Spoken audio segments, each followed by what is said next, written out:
जय जोहार। हमारे छत्तीसगढ़ देख रहे हैं आप। आपके साथ मैं हूं ललित प्रजापति। शुरुआत बड़े बयान बड़ी खबर के साथ। पंडित धीरेंद्र शास्त्री का बड़ा बयान, मंदिरों को मत तोड़ो, तोड़ना ही है तो जो एशिया के दूसरे नंबर का है उसे तोड़ो। यह मैं अभी आपको समझाऊंगा। कुनकुरी विधानसभा क्षेत्र में एशिया का दूसरा सबसे बड़ा चर्च है, ऐतिहासिक चर्च है।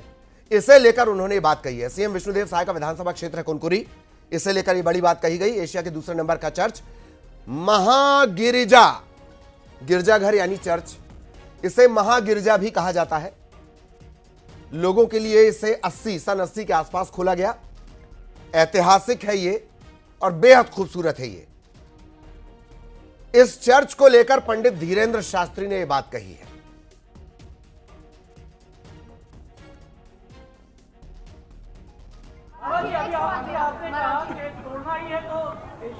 तोड़ना ही है तो धर्म विरोधियों के घर को तोड़ो। क्या गलत बोला? तुमको पेट में जलन हो रही क्या? आओ हमारी बकरी में, हम छीलेंगे तुम। ये धूर्तता है और हम यहाँ की सरकार को कहेंगे मंदिरों को ना तोड़ो, तोड़ना ही है तो जो अभी बता रहे थे एशिया का 2 नंबर तोड़ डालो।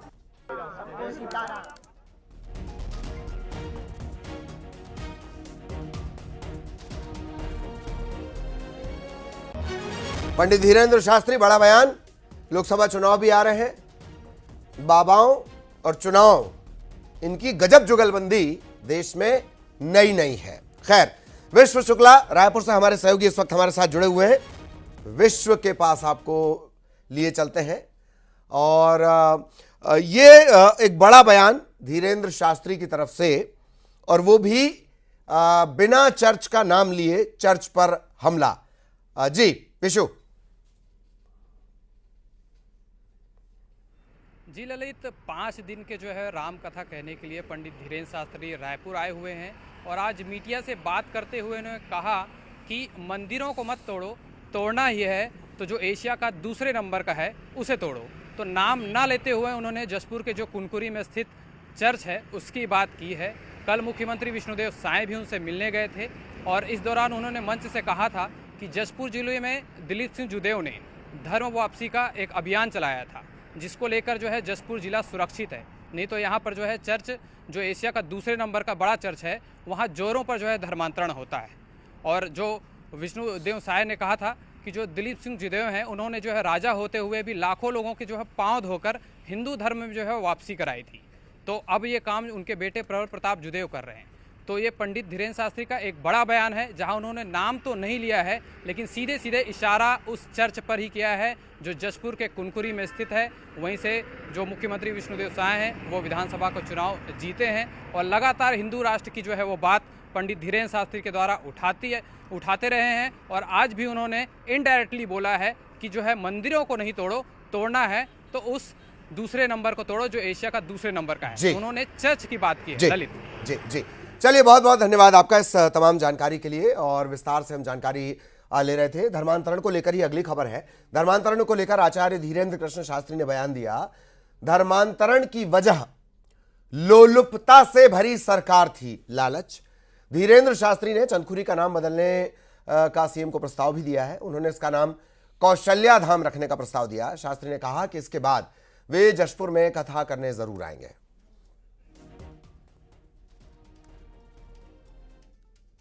पीछे चाय पीने बैठे, बोले गुरुजी 2 मिनट चर्चा करनी है।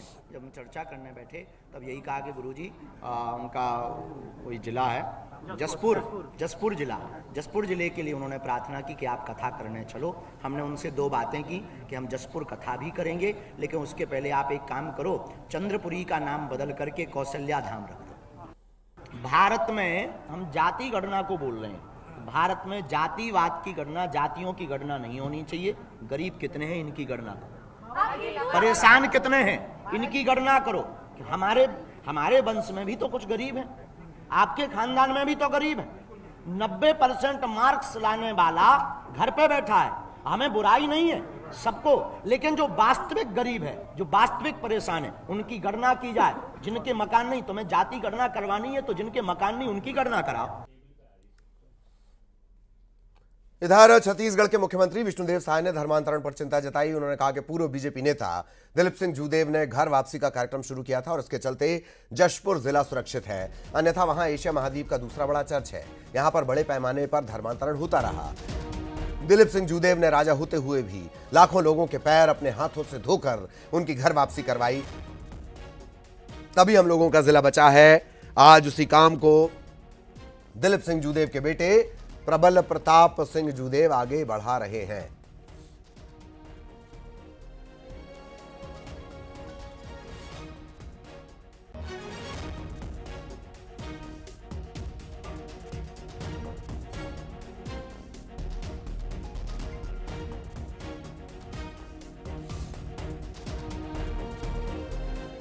कि हमारे जसपुर के राज परिवार से आदरणीय प्रबल प्रताप सिंह जूदेव जी हैं।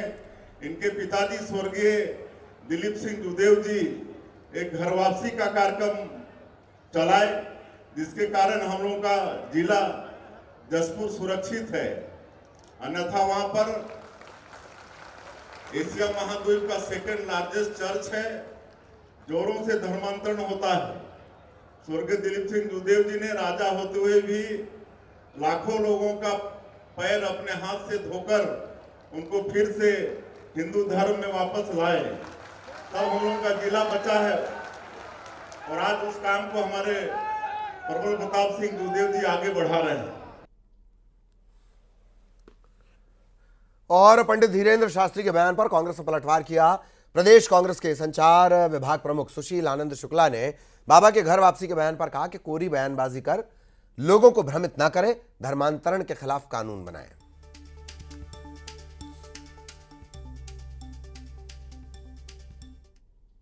पार्टी के लिए सिर्फ एक राजनीति का विषय है। जब विपक्ष में थे तब छत्तीसगढ़ में धर्मांतरण का हमला बनाते थे। अब सरकार में आ गए हैं तो बोलते हैं कि जहाँ धर्मांतरण हुआ है उनको घर वापसी कराएंगे। तो पूरी बयानबाजी करने के बजाय ठोस कार्य योजना बनाएं।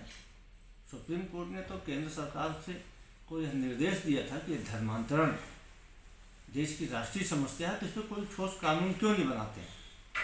भारतीय जनता पार्टी की केंद्र में सरकार है, राज्य में भी सरकार है, तो धर्मांतरण पर ठोस कार्रवाई क्यों नहीं करते। सिर्फ बयानबाजी करके लोगों का मतों का ध्रुवीकरण करने के बजाय बयानबाजी से कुछ ऊपर उठ के काम करें। खबर बिलासपुर से, जहां गोमती साय के निर्वाचन पर सुनवाई होनी है। निर्वाचन को चुनौती देने वाली याचिका पर सुनवाई हुई। गोमती साय को हाईकोर्ट ने नोटिस भी जारी किया है। कांग्रेस के प्रत्याशी हैं रामपुकार सिंह, उन्होंने याचिका लगाई थी। काउंटिंग में गड़बड़ी का आरोप लगाया है। 6 अन्य प्रत्याशियों को भी नोटिस जारी किया गया। तो बिलासपुर हाईकोर्ट में सुनवाई हुई है। गोमती साय के निर्वाचन से जुड़ा हुआ मामला। कांग्रेस के जो प्रत्याशी हैं रामपुकार सिंह, उन्होंने एक याचिका लगाई और काउंटिंग में गड़बड़ी के आरोप लगाए हैं। 6 अन्य प्रत्याशियों को भी नोटिस जारी किया गया है।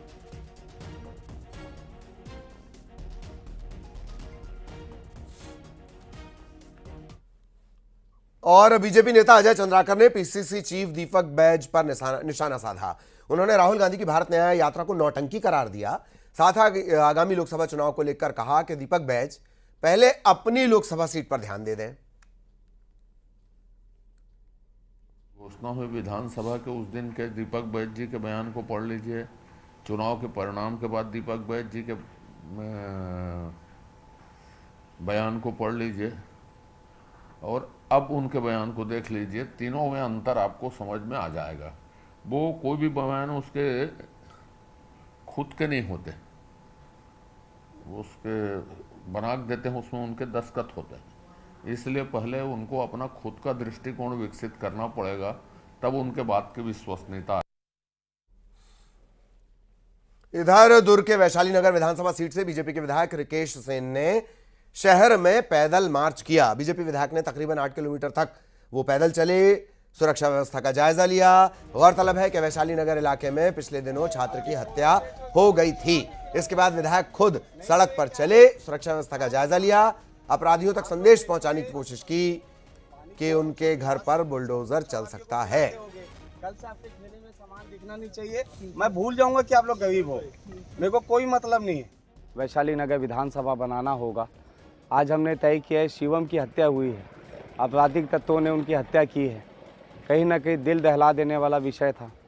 आज मैंने तय किया कि कैंप क्षेत्र में वैसे तो लगातार हमारी पुलिस प्रशासन की जो टीम है, टीआई साहब और सीएसपी साहब के नेतृत्व में लगातार पेट्रोलिंग कर रहे हैं, लेकिन मैंने तय किया है कि जनता का मनोबल बढ़ाने के लिए, जनता को साथ में लेने के लिए आज मैंने पुलिस प्रशासन के साथ पेट्रोलिंग की है। कई दुकान खुले हुए थे जिसे बंद कराया।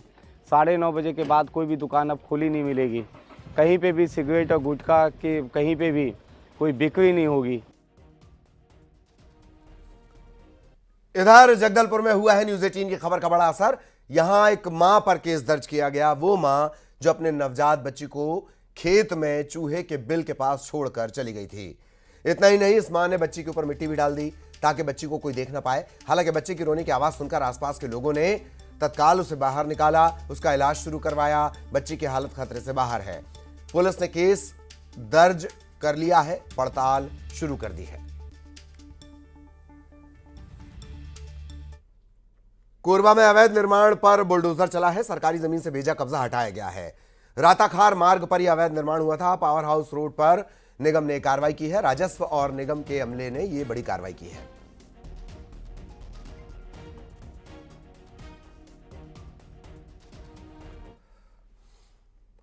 और अब धमतरी से बड़ी खबर। हादसे के बाद जोरदार हंगामा हुआ है। नेशनल हाईवे 30 पर सिहावा चौक में हादसे के बाद हंगामा हुआ है। एक ट्रॉले ने बाइक सवार को रौंद दिया। घायल बाइक सवार अस्पताल में भर्ती है। गुस्साए लोगों ने रास्ता जाम किया, हंगामा मचाया। हादसे के बाद जबरदस्त हंगामा। ट्रॉले ने एक बाइक सवार को कुचल दिया। इसके बाद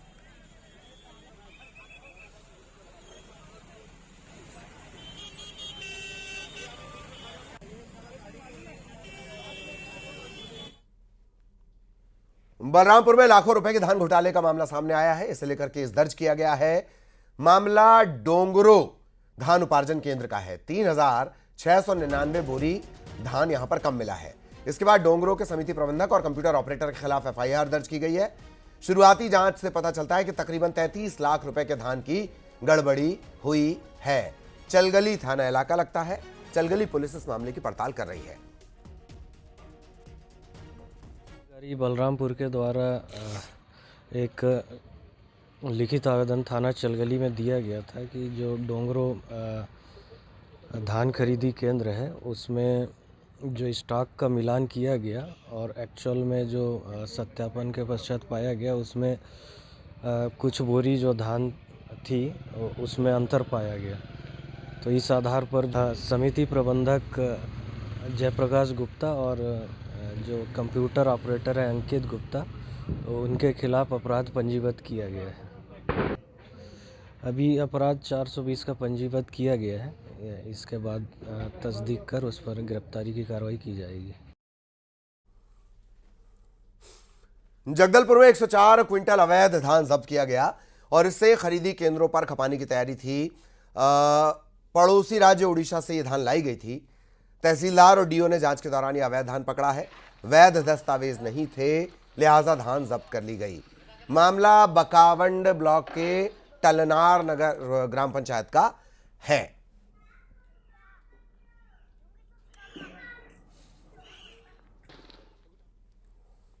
और आज छत्तीसगढ़ से राम सेवक अयोध्या के लिए रवाना हुए। अगले 60 दिन तक ही राम सेवक वहां रहेंगे और रामलला के दर्शन करने के लिए जो आने वाले भक्त हैं उनके भोजन का प्रबंध करेंगे। सीएम विष्णुदेव साय ने इस दल को हरी झंडी दिखाकर रवाना किया। इस मौके पर मंत्री श्याम बिहारी जायसवाल, लक्ष्मी राजवाड़े, सांसद सुनील सोनी, धर्मलाल कौशिक और पार्टी के तमाम नेता मौजूद रहे। गौरतलब है कि बसना से बीजेपी के विधायक संपत अग्रवाल ने रामलला के ननिहाल से सेवा भेजने के लिए राम सेवकों को एकजुट किया। छत्तीसगढ़ राज्य द्वारा 60 दिवसीय भोजन व्यवस्था। और यहां रुकेंगे एक छोटे से ब्रेक के लिए।